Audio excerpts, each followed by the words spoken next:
ce fameux problème des ténèbres. Nous avons parlé des ténèbres.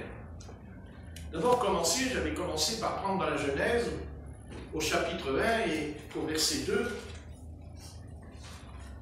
que dans l'univers, il y avait une force obscure, une force mauvaise, et que le Seigneur n'avait pas encore créé la terre, ou peut-être qu'elle existait et qu'il y a eu un chaos, ça c'est une autre discussion. Mais ce qui m'intéresse, d'ailleurs c'est peut-être pour ça qu'il y a eu certainement un chaos, parce que pourquoi il nous est dit, dans la Genèse, au chapitre 1, verset 2, Genèse 1 et verset 2, il dit « La terre était informe vide et... » Vous voyez, c'est curieux quand même, le texte est curieux parce qu'il dit « Il y avait des ténèbres à la surface de la ville. » Après tout, Moïse aurait pu écrire, à mon ami, Moïse aurait pu écrire « La terre était informe et vide, et l'Esprit de Dieu se mouvait au-dessus des eaux. » Vous voyez, la phrase, elle concorde bien. Mais il y a eu un corps étranger, il y a eu là, au confond de l'univers, quelque chose qui trouble le texte. Il y avait des ténèbres à la surface de la vie. D'où venaient ces ténèbres?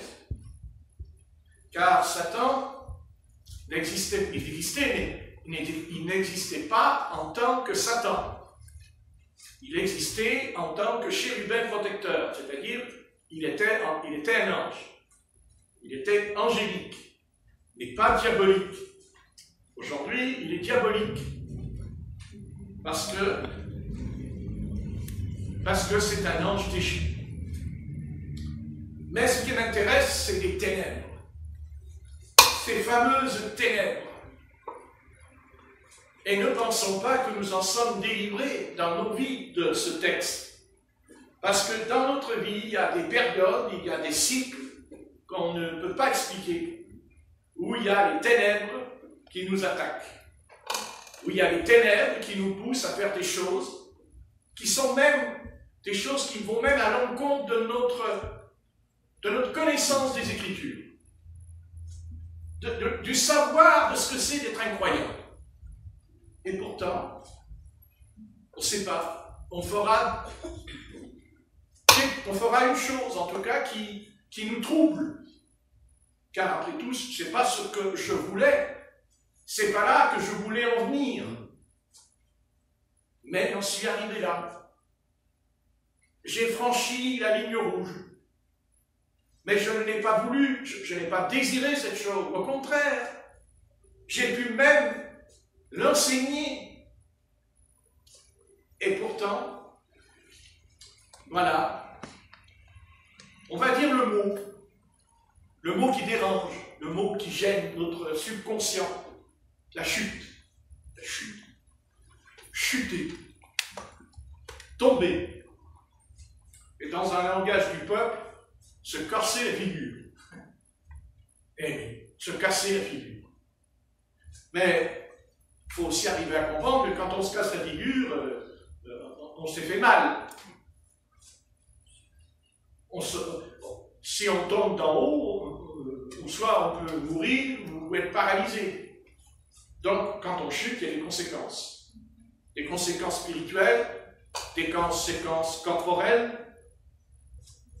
Mais Dieu, lui, il est miséricordieux parce que Dieu sait que quand on chute, on peut chuter volontairement, comme l'a fait Caïn, mais on peut chuter involontairement. Parce que dans notre existence, une force qui dépasse notre force s'est emparée de nous. Et cette force, elle se trouvait aux confins de l'univers. Il y avait, c'est-à-dire, il existait le mal. Et je vous l'ai déjà dit, quand le Seigneur prie, il dira dans la prière, quand vous priez, dites notre Père qui est dans les cieux, mais à la fin de la prière, il dira une petite phrase comme ça, hein, et il dira « Délivre-nous du mal !» Délivre-nous même. Certains textes diront « Ne nous induis pas ». Mais je n'y crois pas. Mais je n'y crois pas à ce texte parce que l'apôtre Jacques dit que Dieu ne nous induit pas. Il ne nous envoie pas dans le péché, dit l'apôtre Jacques. C'est pas vrai. C'est faux de croire que si je tombe dans le péché, c'est parce que Dieu l'a voulu. Dieu n'a pas permis que je tombe dans le péché. Ou alors, vous vous rendez compte, ce serait un Dieu qui se... Alors, un Dieu qui me dit, j'ai permis que tu tombes dans le péché. Ben, vous parlez d'une doctrine.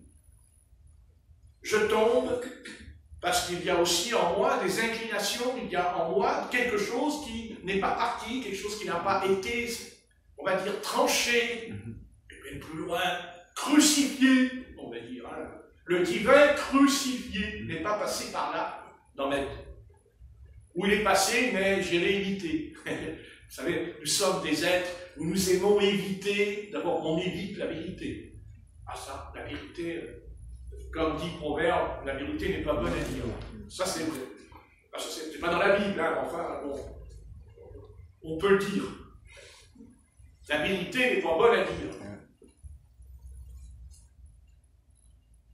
Et pour combattre ces ténèbres, il fallait donc la vérité.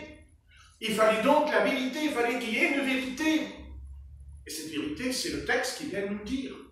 C'est le texte qui va briser le mensonge. C'est le texte qui va briser ce qui est voilé, les ténèbres.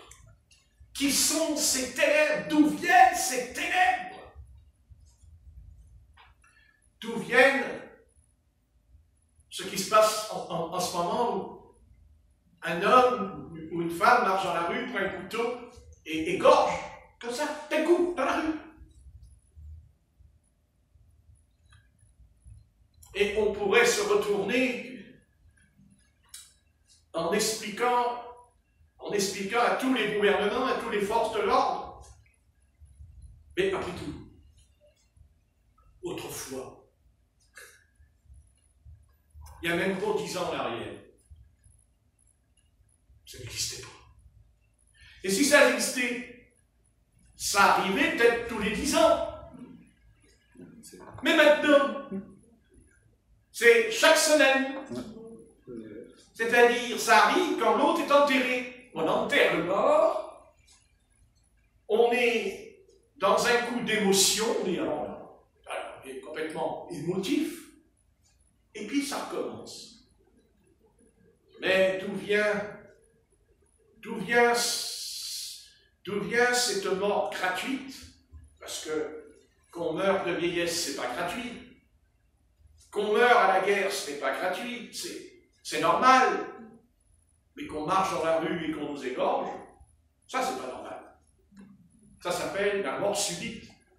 Ça veut dire que nous pouvons mourir comme ça. Bon, voilà, on a décidé que tu vas mourir.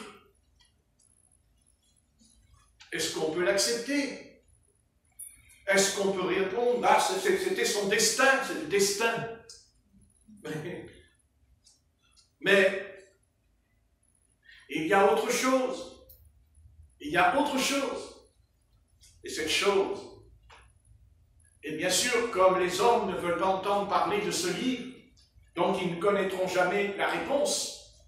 Mais nous savons qu'il y a des ténèbres. Il y a les ténèbres. Et qu'est-ce que c'est que les ténèbres? Ben, les ténèbres, on ne va pas dire que c'est la lumière. On ne va pas dire que c'est le bien. On sait que quand on dit ténèbres, on veut dire la nuit. Il fait nuit. Mais quand il fait nuit, il fait noir. Et s'il fait noir, ben je vois rien. Donc ça veut dire que je peux rencontrer quelqu'un qui peut me poignarder, puisque je ne vois pas, puisque je suis dans les ténèbres. Aujourd'hui, on sait qu'il y a les ténèbres sur le monde. On sait qu'il y a les ténèbres sur toutes les nations, il y a les ténèbres. Même sur Israël. Même sur le peuple d'Israël. Même sur la cité sainte Jérusalem, il y a les ténèbres. Et on va le voir. Donc, je voulais vous faire remarquer ici que, vous voyez, la Bible dit et l'Esprit de Dieu se mouvait au-dessus des eaux. Et c'est pour ça qu'il y a les ténèbres, parce qu'il y avait l'Esprit de Dieu. Voilà, c'est la confrontation. Il y a déjà cette lutte. Attendez, la terre n'est pas, je veux dire, la terre, il n'y a pas d'arbres, il n'y a pas d'herbes, il n'y a pas d'animaux, il n'y a rien. Et pourtant, il y a là un élément qui va troubler l'univers. C'est les ténèbres. Et l'Esprit de Dieu a chassé les ténèbres. L'Esprit de Dieu a balayé les ténèbres. Mais il ne les a pas fait disparaître. Il les a repoussés. Il les a repoussés par un élément contraire aux ténèbres. La lumière. La lumière, au verset 4, il dit, Dieu dit que la lumière était bonne, et Dieu sépara la lumière d'avec les ténèbres. Mais avant, au verset 3, il dit, Dieu dit que la lumière soit, et la lumière fut. Voilà. Dieu dit. C'était pour s'opposer à ces ténèbres qui amèneront le meilleur ami de Dieu à l'époque, parce que le meilleur ami de l'Éternel à l'époque, c'était qui? Ben, c'était Lucifer, puisque c'était ce fameux grand chérubin protecteur. Et quand on lit Ézéchiel 28, ayant même un vêtement différent de tous les autres anges, puisque au moins les autres anges, on sait qu'ils ont un vêtement blanc d'ailleurs, c'est écrit dans l'évangile de Luc au sujet du tombeau qui est dit, il y a 2 hommes habillés tout en blanc, et des jeunes hommes, dit le texte. Mais lui, il est pour dire, il a un vêtement blanc, lui, dans Ézéchiel 28. Lui, il est paré de topaz, de sardoise et d'onyx et tout le bazar. Et puis attention, c'était un chef, c'était un grand chef de la musique. C'est lui qui était le chef d'orchestre. C'est pas le Seigneur, c'était lui. Donc il était très important. À l'époque, il était très important, c'était. Mais pourquoi alors il va dans le mal? Pourquoi il fait le mal? Eh bien, les ténèbres étaient à la surface de la Bible. Ça veut dire qu'il y a quelque chose d'autre, au-dessus même de Satan. Il y a autre chose dans l'univers que nous ignorons. Et que seule la Bible nous en parle. Il y avait les ténèbres à la surface de la Bible. Le Seigneur nous a montré dans l'Évangile à plusieurs reprises au sujet de la délivrance des démons. Souvent, les démons ont cité, ne nous envoie pas dans les ténèbres, ne nous envoie pas dans la Bible. Vous voyez, il ne nous est pas dit que les ténèbres étaient dans la Bible. Ils étaient à la surface de la Bible. Au-dessus. Et le Seigneur avait déjà créé cet abîme avant de créer la terre et le ciel et tout, avant de créer les étoiles, le soleil et la lune et tout. Et, eh bien, croyez-moi, Dieu avait déjà créé un abîme. Et cet abîme, eh bien, Dieu l'a créé parce qu'il savait qu'un jour, il le savait, que Lucifer se révolterait contre lui.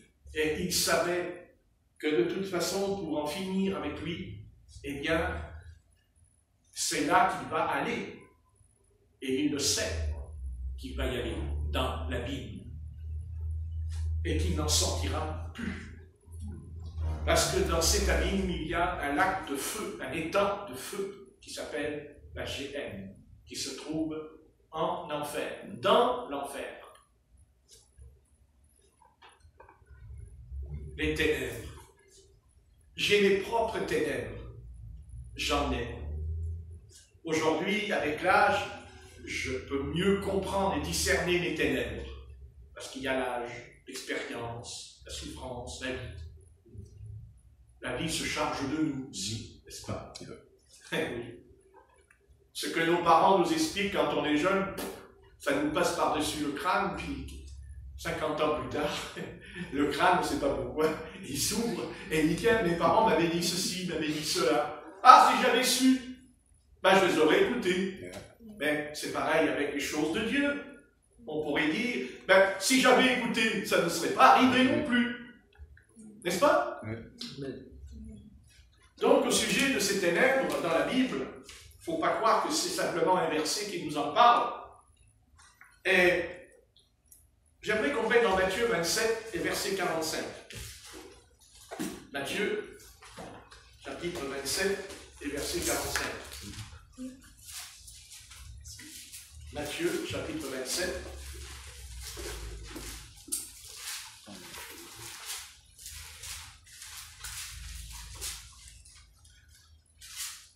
Matthieu 27 et verset 45. Matthieu 27, verset 45.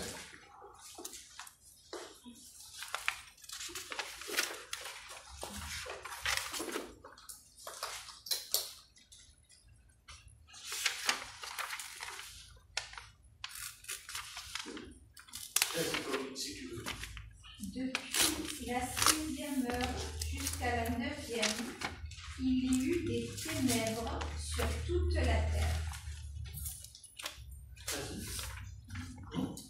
Et vers la 9e heure, Jésus s'écria d'une voix forte, Élie, Élie, lama sabachthani, c'est-à-dire, mon Dieu, pourquoi m'as-tu abandonné? Voilà, on va s'arrêter là.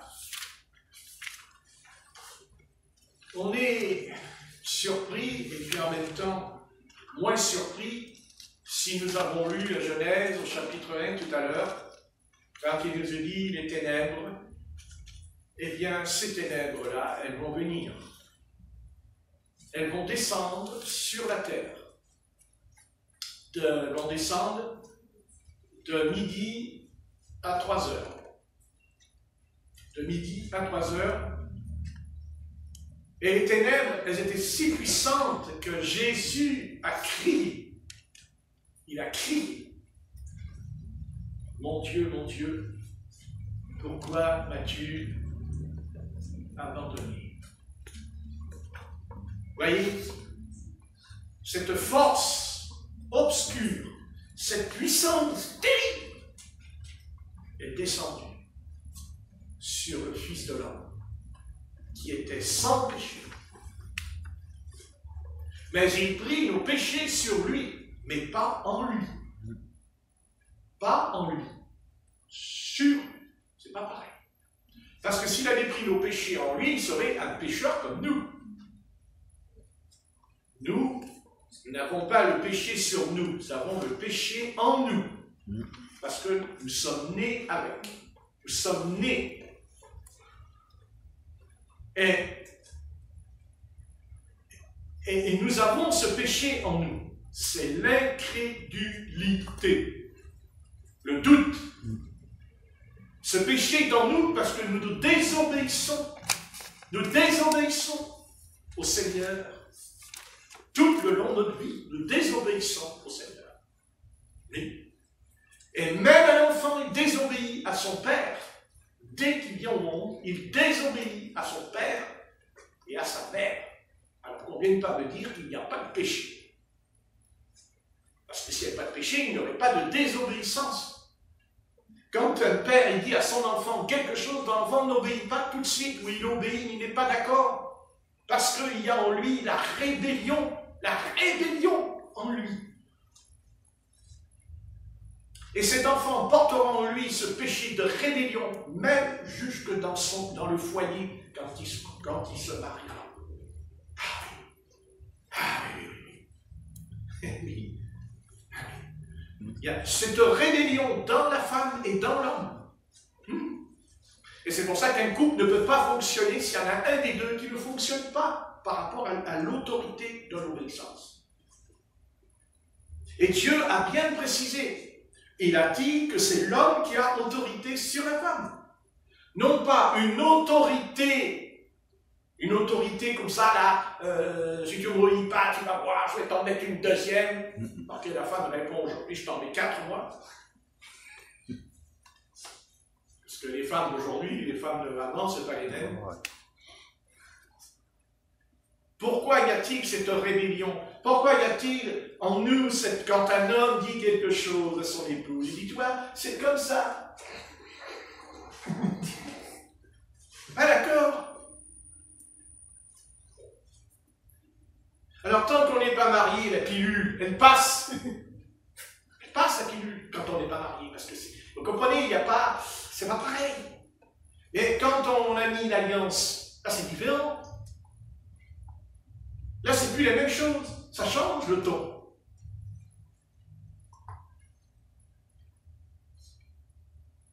Et pourquoi il change le ton?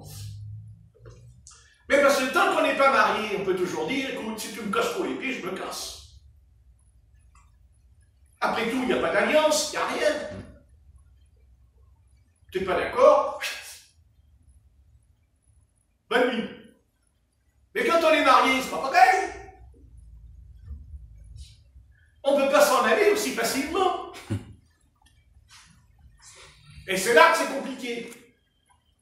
Parce que les tensions vont monter. Alors, bien sûr, il y a un mot vilain que j'aime pas, que nous n'aimons pas, soyons honnêtes. C'est ce mot terrible, ce mot qui frappe l'univers, c'est le mot divorcer, le divorce. Divorce. D'accord?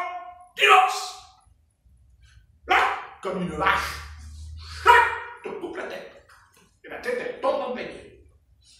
Mais c'est pas ça la vie. La vie, c'est que si on veut être heureux, c'est d'abord obéir au Seigneur, au grand amour. Et si on s'est marié et qu'on a désobéi à Dieu, eh bien, de toute façon, un jour, la chaîne se casse en deux, parce qu'on a désobéi au Seigneur.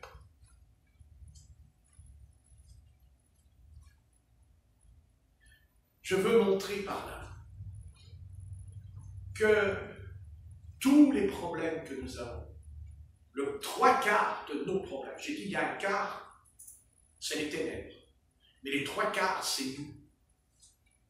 Parce que nous ne voulons pas obéir, on ne veut pas obéir. Parce qu'on veut faire ce qu'on veut, et comme on veut. Seulement, quand on arrivera dans l'éternité, le Seigneur a dit quand même aux riches, d'ailleurs, sa richesse ne l'a pas sauvé pour autant. Ouais. Car lui, sur la terre, il pouvait acheter qui il voulait avec ses sous. Mais là, les sous-sous, là, non, ça ne sert plus à rien. Parce que Jésus, le rabbi, car Jésus c'est un rabbi, et le grand rabbin a enseigné en disant, il ne l'enseigne pas seulement sur la terre, il l'enseigne dans le ciel. Car c'est dans le ciel qu'il lui dit, mon ami, tu as eu tes biens dans ta vie. Et il lui a dit, ici, ce n'est pas la même chose. Les hommes pensent que de l'autre côté, ce sera pareil. Non. Non, ce n'est pas pareil. Et pourquoi ce n'est pas pareil? Parce qu'il y a cet abîme. Parce qu'il y a l'abîme. Et le Seigneur le dit dans sa parabole, dans Luc, chapitre 16, il dit la chose, il dit, mais il y a un abîme entre vous et nous. Et là, il balance ça comme il y a un abîme. Et pourquoi il a dit il y a un abîme? Parce que le texte dit qu'il a vu Lazare dans le sein d'Abraham. Ça veut dire que la punition, le châtiment, c'est que ceux qui ne sont pas sauvés nous verront dans le paradis, au loin. Ils nous verront heureux. Ils nous verront dans une joie éternelle. Mais eux ne pourront pas y aller, parce qu'il y a un abîme entre eux et nous. Alors, bien sûr, vous savez ce qu'a répondu le riche. D'un seul coup, on ne sait pas pourquoi, le riche, d'un seul coup, va commencer à intercéder pour sa famille. C'est un peu tard de prier pour sa famille, puisqu'il dira « Seigneur, envoie quelqu'un dans ma famille, envoie Lazare pour que mes frères ne viennent pas dans cet endroit. » Mais cet endroit, il existe, parce qu'il n'aurait pas dit « dans cet endroit ». Prenez Luc chapitre 16, s'il vous plaît. Luc 16.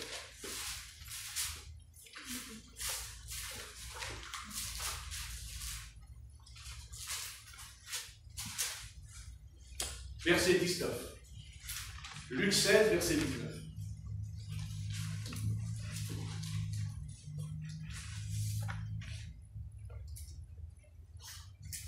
Verset 23. Luc 16, verset 23. Vas-y, Corinne, s'il te plaît. Dans le séjour des morts, il leva les yeux, et tandis qu'il était en proie au tourment, il vit de loin Abraham et Lazare dans son sein. Merci. Voilà. Vous voyez, je ne l'invente pas. Je ne l'invente pas. Il vit de loin Abraham et Lazare. Il n'a pas vu que Lazare, il a vu Abraham.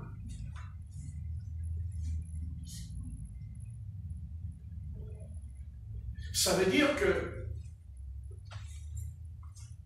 le monde, il dit, quand on meurt, il n'y a plus rien, c'est fini. Il n'y a pas seulement un endroit de perdition, mais dans cet endroit de perdition, il y a des âmes perdues, et dans l'endroit où il y a le paradis, il y a des âmes sauvées, parce qu'on a été sauvés. On n'entre pas dans le paradis parce qu'on a fait le bien, on n'entre pas dans le paradis parce qu'on est droit, ou parce qu'on est juste. On entre dans le paradis parce qu'on a été sauvés. Amen. Et pourquoi on a été sauvés? Mais parce que nous sommes nés perdus. Parce que si on dit perdu, ben c'était perdu, ça ne s'est pas sauvé. Et sauvé, c'est pas perdu non plus. Donc nous étions perdus. Perdus dans les ténèbres, parce que nous ne sommes pas perdus dans le vide. Parce que les ténèbres, elles sont déjà dans les hommes ce soir. Mais ces propres ténèbres-là, quand ils meurent, il ne va pas les quitter. Ils ne vont pas quitter les ténèbres. Ils vont les retrouver, les ténèbres, de l'autre côté. Mais alors, par contre, là, ils les verront. Parce que ce soir, ils ne les voient pas, les ténèbres. Ils ne les voient pas. Simplement, ils en subissent les conséquences. Parce qu'aujourd'hui, il faut arriver à comprendre que nous sommes dans un ère où on subit. On subit. Voilà. Autrefois, l'humanité ne... Non, c'est pas ça, autrefois. L'humanité, elle ne subit pas, autrefois. Ça n'a rien à voir. Aujourd'hui, on est dans un âge, on subit comme on a subi la pandémie, comme on peut subir une guerre mondiale, on subit ça. C'est-à-dire ça nous tombe dessus, sans vous prévenir, sans vous mettre en garde. D'un coup.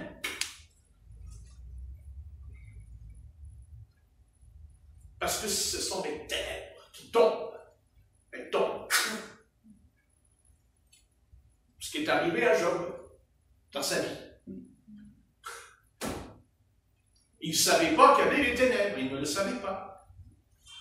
Et pourtant, il dit qu'il était un homme intègre et droit. Quand l'Éternel s'adresse à Satan, il lui dit, as-tu remarqué Job? Mais il n'échappera pas à ce fléau où les maisons seront détruites. Ses troupeaux seront anéantis. Ses enfants mourront dans la journée. En une journée, il perd tous ses enfants. Et pas un, il a perdu. Vas-y. Vous voyez un peu la douleur? C'est les ténèbres. Elles en sont venues dans sa vie. Et ça peut nous arriver aussi à nous. Un peu ce qui est arrivé à la maman de Corinne et de Georges. Dans la nuit. D'un coup. Mais si ce n'est pas l'heure, elles ne peuvent pas emmener l'âme. Parce que ce n'est pas l'heure. Mais c'est toujours un avertissement.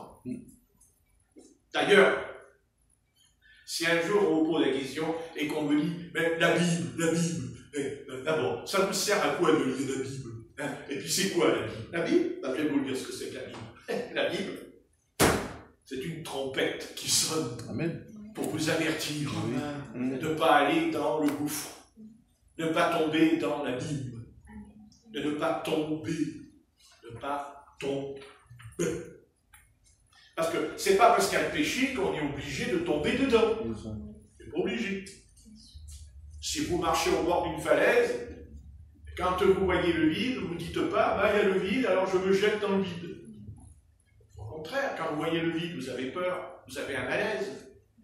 Oui ou non? Amen. Vous avez un malaise, vous voyez le vide. Eh bien, la Bible, elle est là pour nous empêcher d'aller dans le vide. Nous empêcher d'aller là-dedans. Vous savez, le vide, quand vous tombez comme ça en haut d'un arbre, là, hein, c'est la chute. Ça peut aller. C'est ça le péché. Voilà, il est là le péché, le vide.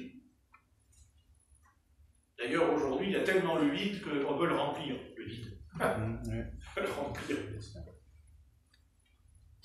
Et au fur et à mesure qu'ils remplissent le vide, non, laisse ouverte, c'est pour qu'elle entende. Merci, John, c'est gentil de ta part. Merci pour ce qu'elle avait écouté. Seulement, elle a mal. Hein. Vous comprenez, le vide. Le vide. Et c'est dans le vide que l'Esprit de Dieu va venir et qu'il va nous remplir. Il n'y a rien au monde qui peut nous remplir. Rien. Il n'y a que l'Esprit du Seigneur qui peut nous remplir. Amen. Il n'y a rien. D'accord? On peut aller danser, on peut sortir avec des filles, on peut s'amuser, on peut même forniquer, d'accord? On va être joyeux, mais cette joie, elle ne dure pas. Elle n'est pas éternelle. C'est une joie factice, éphémère, superficielle. Mais le Christ qui est en nous, pas la même chose. Parce que quand on ferme les yeux et qu'on se met en prière, d'un seul coup, il y a une sorte de présence qui vient même dans nos yeux. On sent dans les yeux, il y a quelque chose qui nous fait du bien. Après, ça descend dans notre âme, à l'intérieur. Oh là là! Ah oui.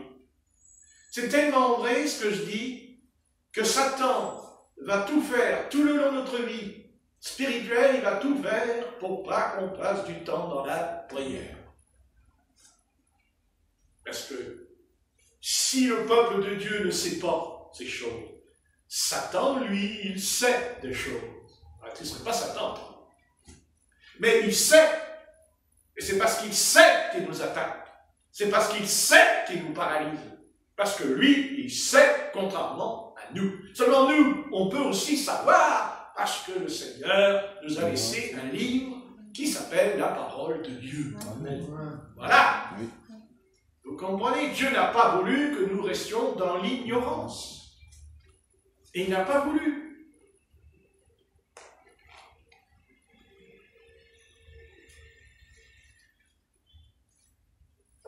Prenez dans Marc, chapitre 16. Marc, chapitre 16. Marc 16.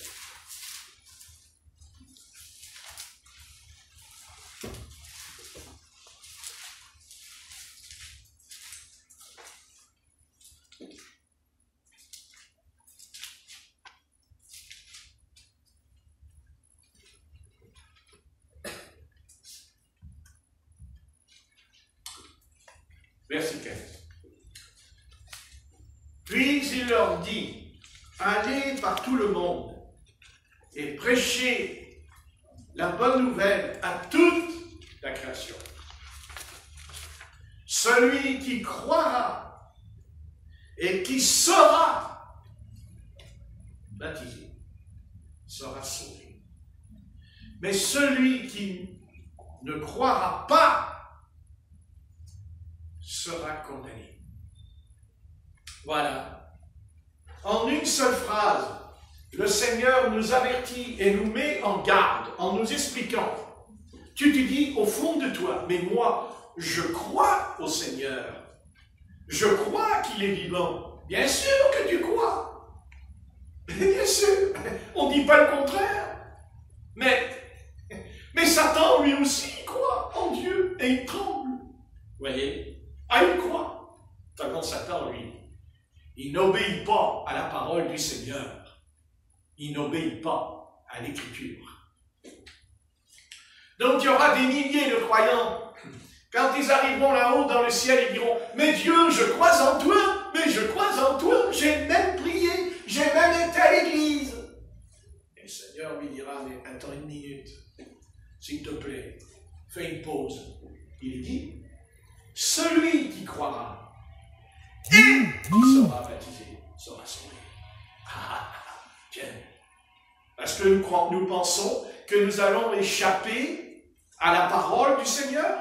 Nous pensons qu'on va faire un petit détour en arrivant dans l'éternité, mais non, la parole, elle ne change pas. La parole, elle ne changera jamais, jamais et jamais, je le répète toutes mes forces, jamais, jamais. Eh oui, parce que le Seigneur, il posera la question, est-ce que tu es baptisé? Mais je n'ai pas besoin de me faire baptiser. Mais puisque je crois, Seigneur, que tu existes, et même je t'aime, Seigneur. Seigneur dit, mais je sais que tu m'aimes. Je n'ai pas dit le contraire. Mais m'aimes-tu vraiment? Est-ce que tu m'aimes vraiment? Oui, Seigneur, je t'aime. Ben alors obéis. Ben obéis. Vas-y. Ah oui, mais Seigneur, je ne suis pas prêt. Je ne suis pas prête. Est-ce qu'il est écrit qu'on prend le baptême parce qu'on est prêt? Est-ce qu'il est écrit que je prends le baptême? Moi, j'ai des chrétiens, ils m'ont dit, j'ai pris le baptême parce que j'en avais besoin. Mais ce n'est pas écrit dans la parole de Dieu que je me fais baptiser parce que j'en ai besoin. Je me fais baptiser parce que c'est un ordre, parce que c'est un commandement. C'est pas un commandement? Amen. Alors lisons Matthieu 28. Matthieu 28. Matthieu 28. Et on va lire ce qui est écrit.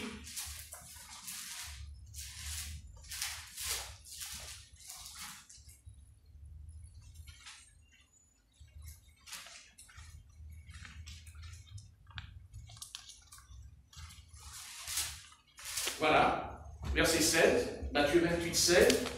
Les 11 disciples allèrent en Galilée sur la montagne que Jésus leur avait désignée. Donc déjà, vous connaissez, ils n'ont pas été sur une montagne que eux, ils ont voulu aller. La parole dit qu'ils ont été là où le Seigneur leur a dit d'aller, puisqu'il dit que la montagne qu'il avait désignée. Bon, déjà, vous voyez que combien il faut même obéir quand on veut aller quelque part. Normalement, quand on va quelque part, on devrait le demander au Seigneur, est-ce que c'est ta volonté ou pas? Même si c'est un enterrement. Même si c'est un enterrement. Amen. Parce que Christ, il a dit à un homme, qu'est-ce qu'il a dit? Il dit, laisse les morts enterrer les morts, et toi viens et suis-moi. Et pourtant, c'est un enterrement. Hein? Maintenant, ça ne veut pas dire qu'on ne va pas aller à un enterrement. Mais est-ce que c'est vraiment la volonté du Seigneur? On va se trouve là. Elle dit, je comprends, Patrick, pourquoi tu es un prédicateur, il n'y a pas grand monde autour de toi. Hein? J'ai pigé ce soir. Mais pigé ou pas pigé? Mais je suis pas un pigeon. D'accord. Les 11 disciples, pourquoi 11? Parce que Judas a été mis dehors. Vous voyez, la parole, elle est précise quand même. Hein? Les 11 disciples, en Galilée, sur la montagne que Jésus leur avait désignée, quand ils le virent, ils l'adorèrent. Bon, c'est très bien ça. Ils ont vu le Seigneur et ils l'ont adoré. Et vous croyez que ça suffit? Vous pensez que ça suffit parce que je viens à la réunion, parce que j'adore le Seigneur, ça y est, je suis sauvé, je suis en règle? C'est pas ce que dit l'Écriture. Et vous voyez, mais quelques-uns eurent des doutes. Quand il dit quelques-uns, il ne parle pas de la foule, il n'y a pas de foule, il y a simplement 11 disciples. Et donc, dans les 11, ben, il y en a qui ont douté. Oui, ils doutent. Jésus s'étant approché, leur parla ainsi. Tout pouvoir m'a été donné dans le ciel et sur la terre. Et là, il enclenche, il enclenche. Quand il parle de son pouvoir, il enclenche, il parle pas, il dit pas repentez-vous. Il dit pas repentez-vous. Il dit pas convertissez-vous. Il dit pas changez de vie. Il dit allez, faites de toutes les nations des disciples. Ouais, c'est tout. Non? Les baptisants. Les baptisants, écoutez bien. Voyez la parole. Le baptême. Donc si le baptême n'était pas important, alors pourquoi le Christ, il a dit les baptisants? Après, il y a bien sûr au nom du Père, du Fils et du Saint-Esprit, et on sait très bien que de toute façon, comment expliquer, que le Père n'est pas devenu Père, que le Fils n'est pas devenu Fils, et que le Saint-Esprit, il n'est pas devenu Saint-Esprit parce qu'il ne nous est pas parlé, là, il ne nous est pas parlé de 3 personnes, il nous est parlé d'un nom. C'est ce que dit. Il dit au nom. Au nom. C'est ça qui ressort du baptême apostolique. Au nom du Père, du Fils, du Saint-Esprit. C'est-à-dire le nom de Jésus-Christ. Parce que le Père n'est pas devenu Père, le Fils n'est pas devenu Fils, l'Esprit n'est pas devenu, non. Il est Père, il est Fils, il est Esprit, éternellement, avant même la création du monde. Donc le vrai baptême d'eau, il ne peut pas être dans 3 titres, comme le font les églises dénominationnelles, et c'est important ce que je vous dis. Pourquoi? Parce que ce baptême qui a été mal compris, ce baptême qui a été interprété par des hommes charnels, et surtout par des hommes qui n'ont pas été appelés par le Seigneur à être des apôtres. Amen. Parce que pour rester dans la vérité, il faut d'abord que ce soit Dieu qui nous appelle. Amen. Et non pas qu'on s'appelle soi-même. Ou que ce soit des hommes qui vous établissent comme le fait le clergé. Les apôtres avaient compris. Ils l'ont compris parce qu'ils ont reçu la révélation du nom du Père, du Fils, du Saint-Esprit. Ils ont eu la révélation. Et la révélation, c'est le Saint-Esprit qu'il a donné aux apôtres à la Pentecôte, au chapitre 2 et verset 38. Repentez-vous et soyez baptisés au nom de Jésus-Christ, et non pas au nom du Père, du Fils et du Saint-Esprit. Parce que les apôtres n'auraient jamais pu, les apôtres n'auraient baptisé en 3 personnes. Parce que quand vous lisez le livre des Actes, quand vous lisez surtout le livre des Actes, il n'y a pas un baptême. Il n'y a pas un baptême au nom du Père, du Fils et du Saint-Esprit. Et l'Ancien Testament nous enseigne sur la déposition de 2 ou 3 témoins. Donc le baptême d'eau, il n'y a pas un témoin qui peut dire qu'il y a eu un baptême au nom du Père, du Fils et du Saint-Esprit. Car que ça soit à Jérusalem, c'est au nom de Jésus-Christ, acte 2, 38. Que ça soit chez Corneille, acte 10, verset 44. Que ça soit en Samarie, acte 8. Et même l'apôtre Paul, acte 22. Anania lui a dit, que tardes-tu et sois baptisé en invoquant le nom du Seigneur, c'est-à-dire Jésus-Christ. Le nom, c'est pas Père, Fils et Saint-Esprit. Alors il y a 3 noms. Il y aurait 3 noms. Seigneur Jésus-Christ. Il n'y a qu'un seul Seigneur, Seigneur Jésus-Christ. Amen. Le baptême d'eau, c'est un ordre. Le baptême d'eau, c'est un commandement. Et après, on peut chercher toutes les excuses en nous. Ça ne change en rien la parole. Parce que de toute façon, on ira devant Dieu, tous, et on aura des comptes à lui rendre. Donc sur la terre, Dieu nous avertit, et Dieu sur la terre, il nous parle tantôt d'une manière, tantôt d'une autre. Deuxièmement, on ne prend pas le baptême d'eau parce qu'on est parfait. Parce que, croyez-moi, que si on était parfait, ça veut dire que quand je prends le baptême d'eau, je suis parfait. Je vais devenir parfait. Mais alors, vous croyez, vous, qu'à la Pentecôte, il dit que l'apôtre Pierre a baptisé 3000 personnes. En une journée, ils ont baptisé 3000 personnes à la Pentecôte. Et vous pensez que les 3000 personnes qui sont venues au baptême, les 3000, ils étaient parfaits. Parfaits. Mais alors, quand on lit l'histoire de l'Église primitive, on s'aperçoit que l'apôtre Paul, il dira, ils m'ont tous abandonné. Ah, ben où sont passés les 3000? Où ils sont les 3000? Et 5000 après? Où sont-ils passés? Puis qu'ils ont pris le baptême? On ne prend pas le baptême d'eau parce qu'on est parfait. On prend le baptême d'eau parce que c'est la parole qu'il a dit, parce que c'est lié à la parole, parce que c'est surtout lié à mon salut personnel. Comment Noé a-t-il été sauvé? Quelqu'un peut me dire comment Noé a été sauvé? Allez-y. Moi, ça m'intéresse de savoir si vous savez des choses comme ça. Au moins, je me dis, moi, je ne le savais pas, tu vois. Pourquoi Noé est sauvé? Pourquoi Noé a été sauvé? Oui, mais c'est pas ça. Vous savez pas? Attends, phénomène. Comment? C'est pas ça encore. Il a été sauvé parce que le texte dit, c'est l'apôtre Pierre qui le dit, parce qu'il a traversé les eaux.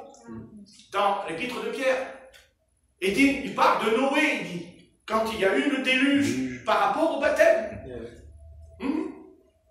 Voilà. Noé, pourquoi il a été sauvé? Parce qu'il a traversé le déluge, il était dans l'eau, mais il y avait une arche qui l'a sauvé. Mais il a été dans l'eau. Il a été baptisé d'eau. Ah oui. Amen. Et son arche, c'était Christ. C'était Christ, l'arche. Vous comprenez? Et pourquoi il n'est pas mort comme les autres? Parce qu'il était dans l'arche. Et pourquoi spirituellement on a la vie éternelle? Pourquoi? Mais parce qu'on est en Christ. Amen. Tu es sauvé. Et c'est pour ça que le Seigneur sur la terre, il a voulu qu'on fasse le baptême d'eau. C'est pour ça qu'il a institué le baptême d'eau, comme au temps de Noé. Voilà. Et dans les Corinthiens, qu'est-ce que dit l'apôtre Paul? Nous tous qui avons, il dit à Israël, vous avez été baptisés en Moïse. Ah bon? Israël a été baptisé en Moïse? Oui, la mer Rouge. Quand il a ouvert la mer, Israël a traversé la mer s'est refermée sur eux. Ils ont fait un baptême. Amen. Et nous aussi. Quand on rentre dans l'eau du baptême, qu'est-ce qu'on fait? Ben, on laisse l'Égypte derrière nous. Et on va aller dans le désert.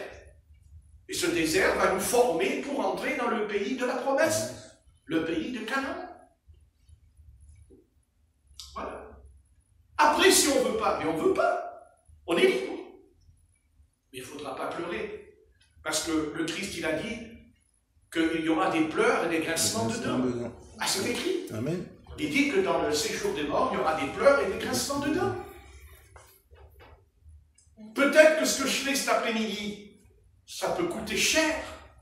Parce que quand tu arriveras dans l'éternité, Dieu te dira, mais je te l'ai dit, mais je pensais, je te l'ai dit. Mais tu n'as pas cru. Parce que si on prend le baptême, c'est parce qu'on croit, dit le texte. Il dit, celui qui croira, et qui sera baptisé, sera sauvé. Maintenant, on peut prendre le baptême. Là, je vais vous donner une preuve. Prenez Acte 8, et je vais vous montrer que ce n'est pas parce qu'on a pris le baptême. Attention, je vais vous montrer. Acte 8, au sujet de ce frère qui était magicien avant d'être frère. Ah, on va lire. Voilà, dans Acte 8, verset 9. Acte 8, verset 9. Il y avait auparavant dans la ville un homme nommé Simon, qui se donnant pour un personnage important, exerçait la magie et provoquait l'étonnement du peuple de la Samarie. Tous, depuis le plus petit jusqu'au plus grand, voilà le pouvoir qu'il avait, ce gars-là. D'ailleurs que son pouvoir a touché les petits et les grands, c'est-à-dire les enfants. Vous voyez le pouvoir qu'il avait? Qu'est-ce qu'il faisait? Il écoutait attentivement et regardez un peu comme Satan, la puissance des ténèbres, a réussi quoi? Celui-ci est la puissance de Dieu qui s'appelle la grande. Oh, vous voyez la puissance de séduction? Ce texte, vous savez, il n'est pas anodin. Sachez que bientôt, il va nous concerner tous, car c'est ce que fera l'Antichrist quand il viendra. Car il a dit, ils recevront une puissance d'égarement. Une puissance. C'est-à-dire, c'est lui qui va leur donner la puissance. Mais cette puissance d'égarement, ce n'est pas au monde. L'Antichrist ne vient pas pour frapper le monde. Erreur. Non. L'Esprit m'a dit, c'est faux. L'Antichrist, il viendra tromper les églises. Il va tromper toutes les églises qui se réclament de Jésus-Christ. Ah. Ah bon? Mais je croyais que l'Antichrist, c'était le monde. Non. L'Antichrist, il ne viendra pas séduire le monde, parce que le monde, il y a longtemps qu'il est séduit. Excusez-moi. Il y a longtemps que les nations sont séduites, bien aimés. Voyons, réfléchissez 2 secondes si je me trompe. Maintenant, le raisonnement. L'Antichrist viendra tromper les églises. Et pourquoi? Parce que comme dans le jardin d'Éden, il y avait le serpent, et Satan entra en lui, et bien sur la terre, il y a une église qui appartient à Satan. C'est l'église catholique romaine. Et l'esprit de Satan va entrer en elle. Et elle recevra tous les pouvoirs. Rome recevra tous les pouvoirs. Oh, c'est pas possible. Quand on voit dans quel état se trouve l'Europe, mais justement, c'est pas l'Europe qui viendra. Il sortira de l'Europe parce qu'il sortira du 4e empire, dit le prophète Daniel, qui s'appelle l'Empire romain. Car nous le savons qu'il y a eu 4 empires. Babylone, les Perses et les Médès, les Grecs, l'Empire grec et le dernier empire, l'Empire romain qui a duré 1000 ans sur la terre. Mais cet empire est tombé. Mais l'Apocalypse dit qu'il se relèvera à la fin des temps. Il ressurgira parce que le dragon te donnera la puissance. Ça veut dire que l'Église catholique romaine va recevoir une puissance. Et elle a déjà reçu quand il y a eu la persécution et l'inquisition sur la terre contre l'Église protestante qui s'est opposée à elle à l'époque, pas comme aujourd'hui. Aujourd'hui, l'Église protestante, elle frotte les pieds à l'Église de Rome et elle est même rentrée dans son sein. D'ailleurs, qu'est-ce qui a permis aux protestants? Qu'est-ce qui permettra aux pentecôtistes, aux méthodistes, qu'est-ce qui permettra aux baptistes d'entrer, de retourner dans le sein de Rome? Mais le baptême de Matthieu 28, 19. Et d'ailleurs, un cardinal, il l'a déclaré lui-même. Il a dit, mais il n'y a pas une grande différence entre l'Église protestante et les évangéliques. Il n'y a pas beaucoup de différence. Un jour, ils reviendront chez nous. Parce qu'ils baptisent comme nous. Au nom du Père, du Fils et du Saint-Esprit. Ah oui. Eh bien oui. Parce que vous croyez que l'Église catholique romaine nous oublie? Elle n'oublie rien du tout. Elle nous surveille, l'Église catholique romaine. Vous croyez qu'elle ne sait pas qu'il y a des réunions ici? Mais elle le sait, ils savent tout. Ils sont au courant de tout. Ils ont des agents partout. Parce que c'est la bête qui monte dans la mer. La bête, ce n'est pas la Russie, la bête, ce n'est pas la Chine, c'est l'Europe. Et ce n'est pas la Chine qui va dominer le monde, pas plus que c'est les Russes, c'est Rome. C'est l'Europe qui va dominer le monde dans l'Apocalypse. Quelqu'un lire l'Apocalypse chapitre 17. Mais tout cela prend sa source dans quelque chose de si petit, le baptême d'eau. Le baptême d'eau, vous voyez? Vous voyez l'Antichrist? Vous dites, mais l'Antichrist, il n'est pas là encore. Mais si, l'apôtre Jean dit, il y a des antichrists au milieu de nous. Et il dit, ils n'étaient pas des nôtres, et ils sont sortis du milieu de nous. Il ne dit pas le monde, il dit le monde. Non. Non. L'apôtre Jean ne dit pas c'est le monde, l'antichrist, il dit, ils sont sortis du milieu de nous, c'est-à-dire de l'église de Christ. Ils sont sortis. Parce qu'ils avaient comme Caïn.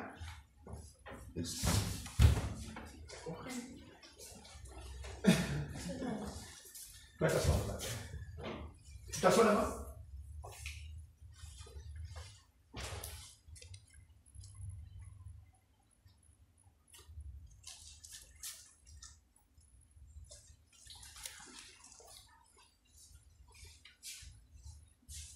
Voyez comme quoi le message chatouille quelqu'un. Eh oui, croyez-moi, c'est pas le hasard, ce qu'il y a eu là. Vous savez, il n'a pas fait ça de lui-même. Et d'ailleurs, c'est quelque chose qui ressemble à Marie. On se met à genoux devant Marie. Et c'est ce qu'il a fait. Et en même temps, Satan, il sait ce qu'il fait, cet après-midi. Parce qu'il l'a fait à quelqu'un dont je parle du baptême. N'est-ce pas? Vous avez vu? Donc ça veut dire qu'il ne veut pas. Hein? Voilà. Je sais très bien ce que je... Heureusement que je sais ce que je dis, mon Patrick.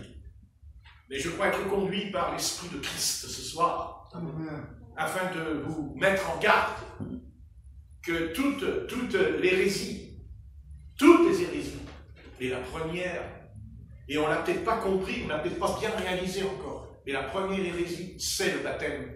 Amen. C'est le baptême d'eau.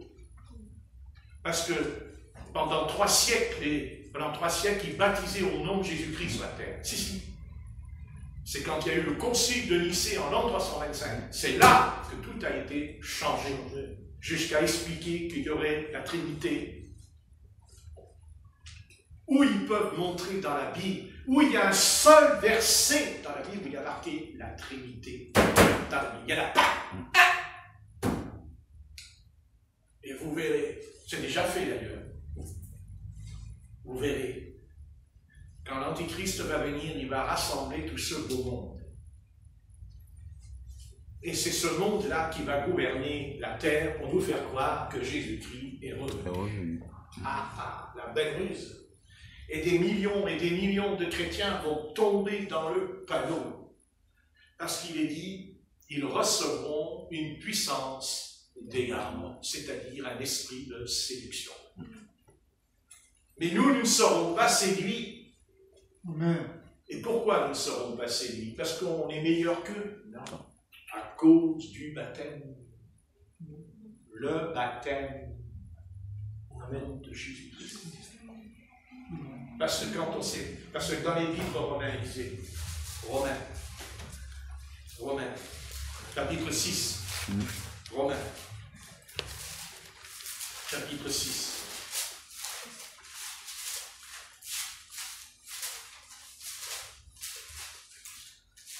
Romains, chapitre 6.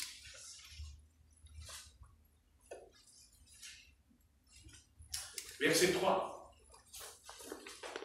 Romains 6, 3. Et ignorez-vous que nous tous qui avons été baptisés, l'apôtre Paul, il dit au nom du Père, du Fils et du Saint-Esprit, là, au nom de Jésus-Christ, baptisés en Jésus-Christ. Et pourquoi je suis baptisé en Jésus-Christ? Simplement parce que je rentre dans l'eau, je suis sauvé. L'apôtre Pierre dira que non, l'eau ne sauve pas. Et dit, par une bonne conscience, c'est ma conscience qui fait que je rentre dans les eaux du baptême. Pourquoi? Parce que quand je prends le baptême d'eau, au nom de Jésus-Christ, il y a quelque chose qui va se passer en moi. Pourquoi il dit, c'est en sa mort que nous avons été baptisés. C'est en sa mort, c'est-à-dire, j'ai été crucifié avec Christ. Alléluia. En sa mort. Donc ça veut dire que mon vieil homme va mourir. Non pas l'eau, c'est pas l'eau qui me fait mourir, c'est parce que j'ai obéi. J'obéis au commandement.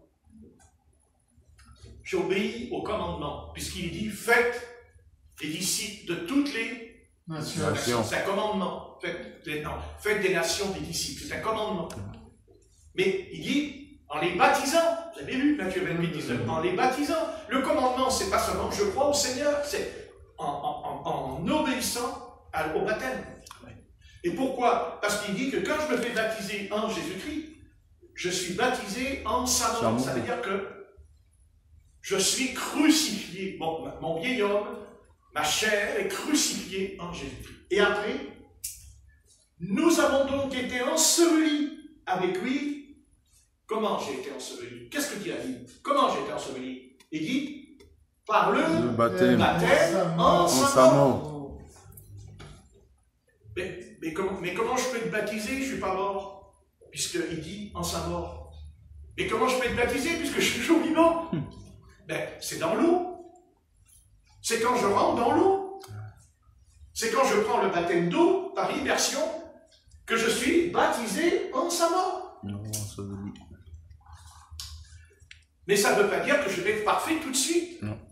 Parce qu'il dit, afin que comme Christ est ressuscité des morts, par la gloire du Père, de même aussi nous marchions en nouveauté de vie. Et c'est vrai que je comprends que quand on dit à quelqu'un de prendre le baptême, la personne elle hésite. Pourquoi? Parce qu'elle est sincère. C'est pas qu'elle ne veut pas le prendre. Elle est sincère, mais elle a peur parce qu'elle sait qu'il va falloir marcher en nouveauté de vie. Ben voilà. Mais ça veut dire qu'on ne peut plus aller dans le monde comme on fait. Il va falloir quitter même des amis. Et ça on ne peut pas. Là. Je ne quitterai jamais mes amis parce que je suis en Christ. Ben oui, mais le Christ, il a dit, celui qui ne quitte pas son père, sa mère, ses frères, ses sœurs, n'est pas digne de moi. Ça ne veut pas dire l'équité. L'équité, ça ne veut pas dire ne pas aller les voir. Ça ne veut pas dire ne pas prendre soin d'eux quand ils sont dans l'épreuve, mais ça veut dire que c'est Christ qui va passer le premier avant tout. Amen. Et non pas ma famille. Non pas ma famille, mais Christ d'abord. Parce qu'il a dit, toi, suis-moi. Et on ne peut pas suivre les deux en même temps. C'est-à-dire que quand notre famille, quand on la fréquente et qu'à un moment donné, notre foi diminue, parce que c'est là qu'on sait que la famille nous fait du mal, parce que notre foi en prend un coup. N'est-ce pas? Parce qu'à un moment donné, on ne prie plus comme avant. Et petit à petit, notre caractère va revenir à la surface. On va commencer à se remettre en colère, on va recommencer à parler mal.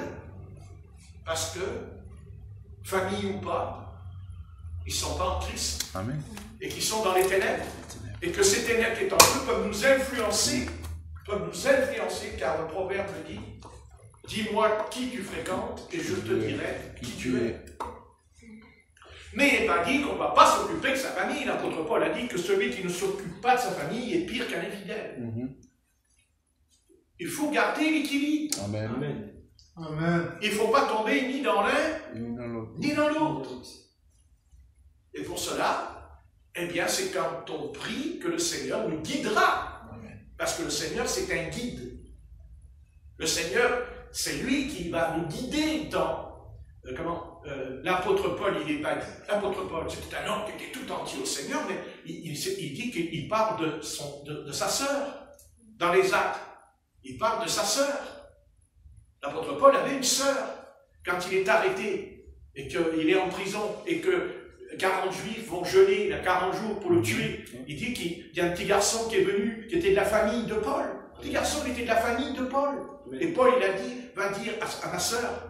Et la sœur a transmis après aux responsabilités civiles, qu'est-ce qu'ils allaient faire de lui. Donc Paul n'a jamais dit au contraire. L'apôtre Paul n'a jamais dit le contraire. Mais Paul, il aimait sa famille, mais quand Dieu lui a dit, tu t'en vas dans une île de barbares au milieu de la mer, l'apôtre Paul lui a dit, quand l'apôtre Paul va aller à Jérusalem, hein, à un moment donné, Paul il dit, je vais monter à Jérusalem. Il dit, et quand j'irai à Jérusalem, je vais demander au roi Agrippa qui m'envoie à Rome. Parce que le Seigneur lui a dit qu'il ira à Rome. Que c'est à Rome même qu'il va y laisser sa vie. Puisque c'est le prophète Akabu qui lui annoncera ce qui va lui arriver. Et quand ils ont été au bord de la rivière, car c'est curieux le baptême, c'était au bord de la rivière, il dit que les chrétiens à Éphèse, vous direz, se sont mis un genou par terre avec Paul, il pleurait, parce qu'il voulait l'empêcher de partir à Jérusalem. Il a dit, vous me faites honte. Il a dit, vous me faites mal au cœur de faire ça. Il a dit, non seulement il a dit, je suis prêt, il a dit, à vous quitter, mais à mourir pour Christ, il a dit. Ça ne veut pas dire... Il dit qu'ils ont pleuré avec lui. Donc, il ne faut pas dire que Paul, il est parti en disant, oui, mais moi... Non, il a eu un choix. Mais il a choisi parce qu'il avait donné sa vie au Seigneur. Jusqu'à la mort. Jusqu'à la mort physique, Paul. On n'en est pas là encore. On n'en est pas là. On ne peut pas mourir devant sa télévision le soir.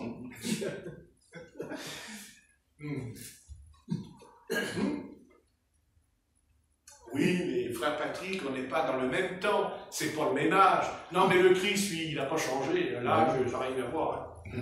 Le Christ, il n'a pas dit, c'est parce qu'on est au XXe siècle que c'est moderne, que c'est plus comme avant. Le Seigneur, il a changé au XXIe siècle. C'est pas le Seigneur qui a changé, c'est l'Église qui a changé. Pour la même chose. Hein? Amen. C'est pas Christ qui a changé. Christ, il dit dans Hébreux 13, verset 8, Jésus-Christ est le même. Hier, aujourd'hui, c'est normal, l'apôtre Pierre, l'apôtre. C'est pas vrai? Et après, je termine, parce qu'il est déjà 5h10. Nous avons donc été ensevelis avec lui par le baptême en sa mort, afin comme Christ est ressuscité des morts pour la gloire du Père. C'est-à-dire, bien sûr que le Christ, il a un Père, bien sûr. Ce Père, c'est qui? C'est le Saint-Esprit qui est en lui. Amen. De même, nous aussi, en effet, si nous sommes devenus une même plante avec lui, par la conformité à sa mort, nous le serons aussi par la conformité à sa résurrection. Sachant que notre vieil homme a été crucifié avec lui, afin que le corps du péché soit réduit à l'impuissance, pour que nous ne soyons plus esclaves du péché, car celui qui est mort est libre du péché. Voilà. Et tout cela prend sa source dans le baptême. Ouais. Je deviens une même plante avec lui parce que je prends le baptême. Amen. Puisque c'est écrit. Amen. Nous avons été baptisés en Jésus. Donc, il faut prendre le baptême. Et que si on ne veut pas le prendre, eh bien, le Seigneur ne nous forcera pas. Dieu ne va pas nous forcer à prendre le baptême.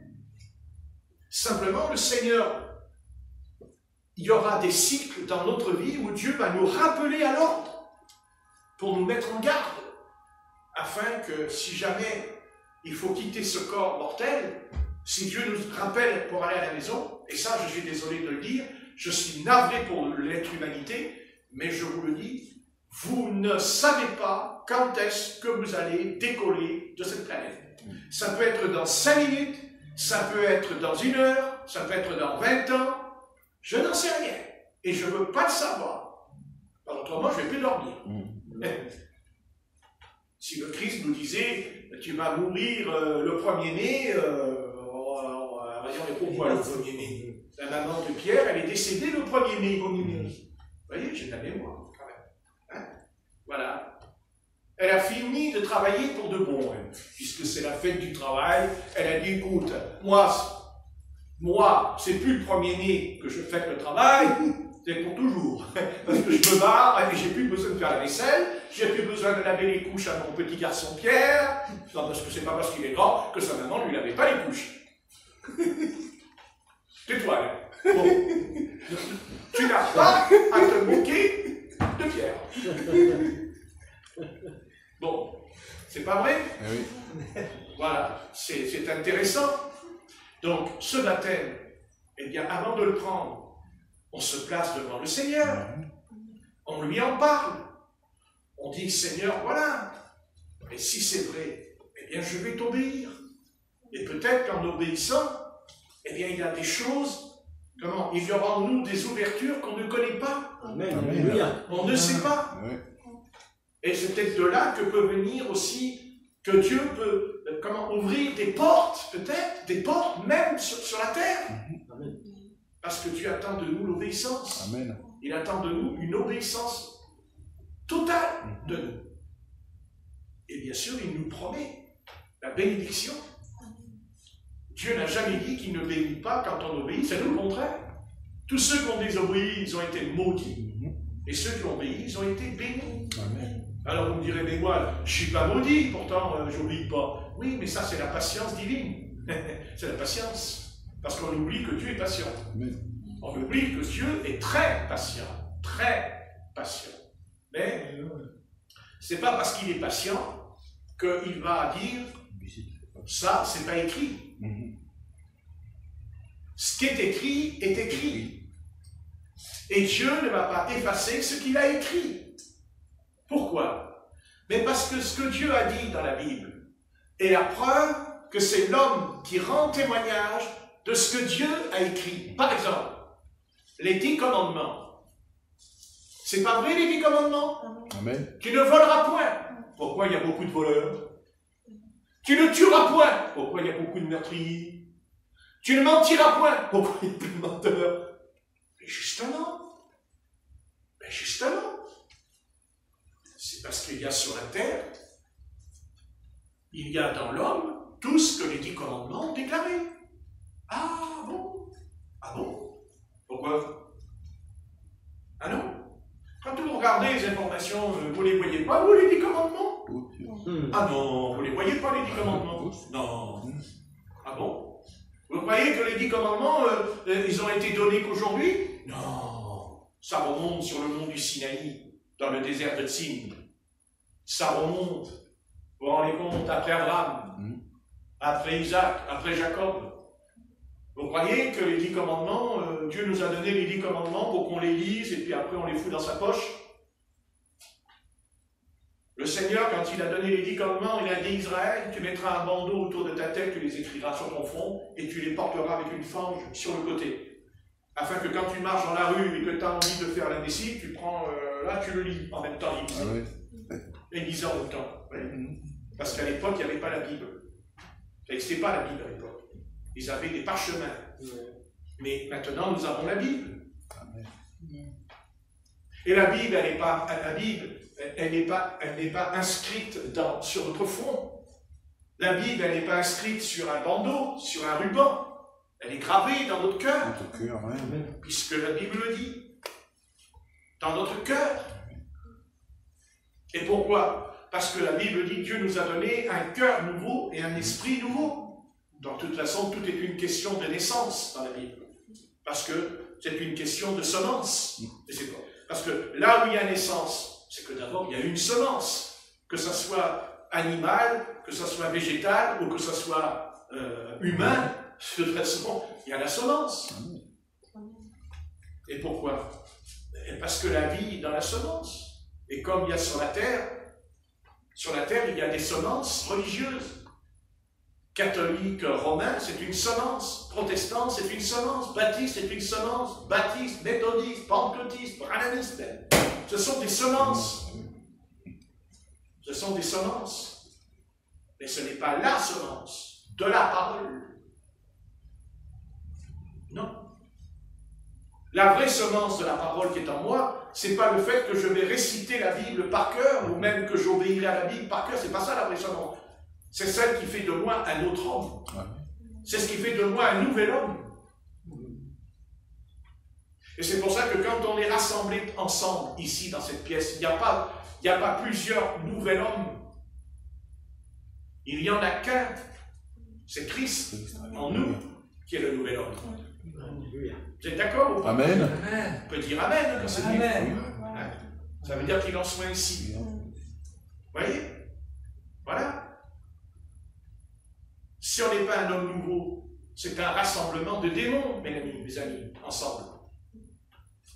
Il n'y a pas ici, le vieil homme n'a pas à se manifester. Il se manifeste parce que c'est nous qui lui permettons, par un manque de consécration, parce qu'on n'en prêche jamais aujourd'hui, parce qu'aujourd'hui, la consécration, on n'en parle plus, la consécration. Ah non, aujourd'hui, la consécration, consécration, c'est quoi la consécration? Consacrer, ça veut dire quoi? Se donner à plein temps, comme disait la Bible, au sujet des apôtres. Les apôtres, au sujet des tables, dans Acte 7, il dit qu'il y avait des disputes entre les Hébreux et les Hellénistes, ils se disputaient au service des tables pour préparer à manger. Non, parce qu'au temps de l'église primitive, il n'y avait pas, je vais à l'église, je fais la prédication, je m'en vais à la maison. Mais non. Quand ils rentraient dans l'église, ils attendaient, ils ne savaient pas manger, après ils faisaient la cuisine, ils préparaient à manger pour les pauvres, pour les malheureux à l'époque. C'est pas pour aujourd'hui. Aujourd'hui, nous avons le restaurant du cœur. Le restaurant du cœur. C'est bizarre que dans l'église, il n'y a pas ce cœur. C'est étonnant. Ah bah ouais. Enfin, j'ai mon cœur à moi pour manger, pour boire, mais l'autre cœur. Je m'en fous qu'il bouffe ou qu'il ne bouffe pas l'autre cœur. C'est pas mon cœur, on touche pas le mien. Bon. Pas le mien. Là, on est un fou de son cœur. Il a un cœur. Ah ben, il a un cœur. Oh ben, je prie quand même pour lui. Seigneur, ouvre une porte, donne-lui à pain de manger. Et il est devant nous. Et qu'est-ce que dit l'apôtre Jacques? Il dit,